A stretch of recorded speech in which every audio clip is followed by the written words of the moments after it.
یا اس کے ایسی کوئی نشانی لگا کر کے آپ محلہ سارا گھماتے ہیں، دکھاتے ہیں کہ میرا قربانی کا جانور ہے، غلط بات ہے۔ آپ قربانی کر رہے ہیں، اللہ کے لیے کر رہے ہیں، لوگوں کو دکھانے کی آپ کو ضرورت نہیں ہے۔ حضرات یہ چند مسائل سے قربانی کے تعلق سے ایک اور اہم بات یہ ہے کہ جو حضرات قربانی کرنا چاہتے ہیں ان کے بارے میں کہا گیا کہ جو بندہ قربانی کرنا چاہتا ہے وہ چاند دیکھنے کے بعد، ذی الحجہ کا چاند دیکھنے کے بعد اپنے ناخن اور بال نہ کاٹے، اپنے ناخن اور بال نہ کاٹے یہاں تک کہ اس کی قربانی ہو جائے، اور قربانی ہونے کے بعد وہ اپنے ناخن اور بال کاٹ سکتا ہے۔ اس بات کا خاص خیال رکھیں، جب یہ چاند نظر آئے گا اس کے بعد سے ناخن اور بال کاٹنے سے آپ اعتراض کریں، اس سے پہلے ان چیزوں سے فارغ ہو جائیں۔ حضرات اسی طریقے سے قربانی کے شریعت نے بعض آداب بتائے ہیں، انشاءاللہ اس کو بتا کر اپنی بات ختم کرتا ہوں۔ سب سے پہلا ادب قربانی کا یہ ہے، قربانی کے اندر سب سے ضروری چیز یہ ہے کہ قربانی کے اندر اخلاص للہیت ہو، خلوص دل کے ساتھ ہم یہ کام کریں۔ حضرات جس طرح دیگر اعمال کے اندر خلوص للہیت مطلوب ہے، اللہ تعالیٰ کی رضامندی مطلوب ہے، اسی طریقے سے قربانی کی اس عبادت میں بھی اللہ تعالیٰ کی رضا مقصود ہونی چاہیے۔ لوگوں کو دکھانے کے لیے قربانی کرنا، ریاکاری کے لیے قربانی کرنا، میرا اور آپ کا مقصد لوگوں کو دکھانا اگر ہو، یہ قربانی بیکار ہے۔ اللہ تبارک و تعالیٰ کو ایسے قربانی کی ضرورت نہیں ہے۔ لن ینال اللہ لحومها ولا دماؤها ولکن ینالہ التقوی منکم، نہ اللہ کو تمہارے قربانی کا گوشت پہنچتا ہے نہ تمہارا خون پہنچتا ہے، اللہ کو تمہارے دلوں کا تقوی، تمہارا خلوص، تمہاری للہیت، تمہارے اندر کتنا اخلاص ہے، یہ اللہ تبارک و تعالیٰ دیکھنا چاہتا ہے۔ تو حضرات ایسا ہوتا ہے کہ اکثر لوگ قربانی کے مواقع میں اپنے آپ کو اس برائی سے بچانے سے مشکل میں پڑ جاتے ہیں کہ ریاکاری سے بچنا ان کے لیے مشکل ہو جاتا ہے۔ ہر آدمی لوگوں کے سامنے دکھاوا کرنے کی اس کے اندر خواہش پیدا ہوتی ہے کہ میرا جانور اتنے روپے کا ہے، میرا جانور تیرے جانور سے بڑا ہے، میرا جانور تیرے جانور سے زیادہ ہٹا کٹا ہے۔ یہ سب غلط بات ہے۔ شیطان انسان کو نیکی کے راستے سے بھی بھٹکاتا ہے، وہ یہی کہ انسان کو آ کر کے ریاکاری کے جذبات اس کے دل میں پیدا کرتا ہے۔ تیرا جانور تو بڑا بھاری جانور ہے، لوگوں کے سامنے دکھا، لوگ تعریف کریں گے، لوگ تجھے اچھا مالدار کہیں گے، اور یہ آدمی شیطان کی باتوں میں آ کر لوگوں کو دکھاتا ہے، محلہ میں اپنے جانور کو گھماتا ہے، اپنی قیمت کا فخر کے ساتھ اعلان کرتا ہے۔ اس سے آدمی کی قربانی بیکار ہو جاتی ہے۔ آپ اللہ کے راستے میں کتنا بڑا جانور کیوں نہ ذبح کر لیں، آپ کے دل میں خلوص للہیت نہیں ہے، اللہ کی رضامندی نہیں ہے، لوگوں کو دکھانا مقصود ہے، بیکار ہے آپ کی قربانی، بیکار ہے وہ آپ کا جانور جو آپ اللہ کے راستے میں ذبح کرتے ہیں، لیکن اللہ کی خوشنودی کے لیے نہیں بلکہ لوگوں کو دکھاوے کے لیے خرچ کرتے ہیں،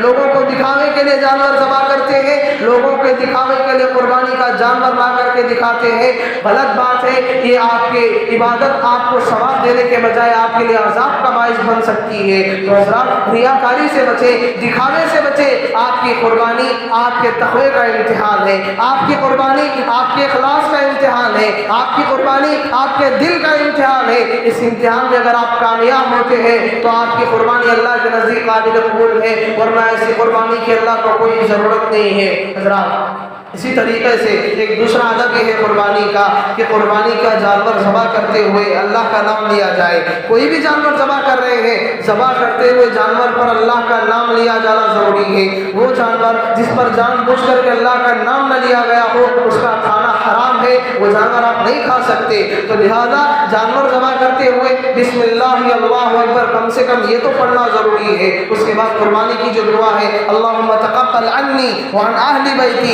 اے اللہ اس جانور کو میرے اور میرے گھر والوں کی جانب سے قبول فرما، یا جو دے رہے ہیں ان کا نام بھی آپ ذکر کرنا چاہے تو کر سکتے ہیں۔ الغرض کم سے کم بسم اللہ اللہ اکبر یہ تو پڑھنا ضروری ہے، اللہ کے نام سے اپنے جانور کو ذبح کرنا ضروری ہے۔ ان سب مسائل کو اپنے ذہن میں رکھیں، اور جب آپ قربانی کریں گے تو ان کو اپنے ذہن میں رکھتے ہوئے عمل کرنے کی کوشش کریں کہ بسم اللہ اللہ اکبر کہہ کر اپنے جانور کو ذبح کریں۔ ایک تیسرا ادب قربانی کا یہ ہے کہ قربانی کے جانور کو تکلیف دینے سے بچیں۔ حضرات وہ جانور ہے تو کیا، وہ ایک حیوان ہے تو کیا، لیکن اللہ تبارک و تعالیٰ نے اسلام نے یہ تعلیم دی ہے کہ جانوروں کو بھی تکلیف نہ دو، وہ اللہ کے راستے میں ذبح ہونے والا ہے، اس کو تکلیف نہ دو۔ تکلیف کیسے ہوگی؟ کہا گیا کہ جانوروں کو تکلیف اس لیے ہوتی ہے، آپ جانور کو کھڑا کیے ہیں، اس کے سامنے چھری تیز کر رہے ہیں، جانور کے اندر اتنا شور اور اتنی عقل تو اللہ نے دی ہے کہ وہ چھری دیکھ کر کے سمجھ جاتا ہے میرے کٹنے کا وقت آیا ہے۔ تکلیف ہوتی ہے اس کے دل میں، اس کو اپنی تکلیف کا احساس شروع ہو جاتا ہے۔ کہا کہ جانور کے سامنے کبھی اپنی چھری کو تیز مت کرو۔ پیارے نبی صلی اللہ علیہ وسلم نے ایک صحابی کو دیکھا کہ اپنی چھری تیز کر رہے ہیں، سامنے جانور کھڑا ہوا ہے۔ پیارے نبی نے کہا اے بندے تو اس جانور کو دو موتیں مار رہا ہے، تو اس جانور کو دو موتیں مار رہا ہے، اس کے سامنے چھری تیز کر کے اس کو تکلیف دے رہا ہے، تو جانور کو تکلیف نہ دے۔ اور اسی طریقے سے ہماری یہ غلطی یہ ہوتی ہے کہ ہم جانور کو ذبح کرتے ہوئے ایسے ٹائٹ باندھ لیتے ہیں، ایسے پکڑ لیتے ہیں کہ اس کی جان بھی آسانی سے نکل نہیں پاتی۔ نہیں، آپ چھوڑ دیجئے تھوڑی دیر کے لیے، جب تک وہ ٹھنڈا نہ ہو جائے اس وقت تک کے لیے آپ اس کے قریب نہ جائیں۔ آپ کی دیواریں خراب ہوتی ہیں، پانی ڈالنے سے ٹھیک ہو جائے گی، لیکن جانور کو تکلیف دینا یہ درست بات نہیں ہے۔ اسی طریقے سے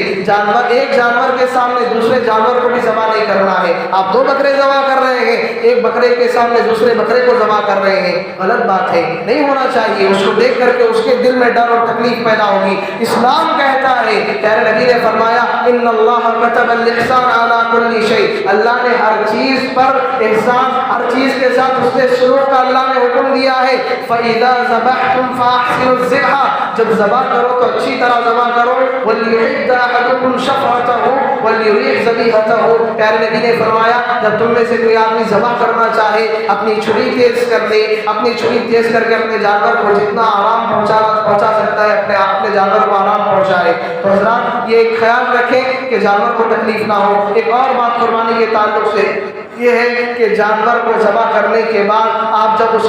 آپ اس کا چمڑا وغیرہ نکالنا چاہیں گے تو بسا اوقات ایسا ہوتا ہے، قصاب وغیرہ یہ کام کرتے ہیں کہ جانور کے بھی جان باقی ہوتی ہے، اس کا چمڑا چھلنا شروع کر دیا جاتا ہے، غلط بات ہے۔ آپ کو گرچہ نکالنے کے لیے مشکل ہو، ٹھنڈا ہونے کے بعد آپ کو نکالنا مشکل ہو جائے، لیکن یاد رکھیں جانور کے جسم میں اگر ابھی جان باقی ہے آپ کا جانور کا چمڑا نکالنا یہ بالکل درست نہیں ہے، اس سے جانور کو تکلیف ہوتی ہے، جانور کو تکلیف دینے سے بچیں۔ اسی طریقے سے جانور قربانی کے آداب میں سے ایک ادب یہ بھی ہے کہ آپ قربانی کے جانور کا جو گوشت ہے اس میں آپ خود بھی کھائیں، دوسروں کو کھلائیں، رشتہ داروں کو کھلائیں، غریبوں اور مسکینوں کا خیال رکھیں۔ اس سلسلے میں غریبوں کو بھول کر کے صرف خود کھانا، اپنے رشتہ داروں کو کھلانا غلط بات ہے، کیونکہ قربانی کا جہاں مقصد اللہ تعالیٰ کا تقویٰ ہے وہیں پر مقصد خدمت خلق بھی ہے، لوگوں کی اس کے ذریعے مدد ہو سکے، لوگوں کے درمیان اس کے ذریعے سے ہمدردی پیدا ہو سکے۔ یہی وجہ ہے پیارے نبی صلی اللہ علیہ وسلم نے جب صحابہ کرام کے درمیان بہت زیادہ غربت تھی،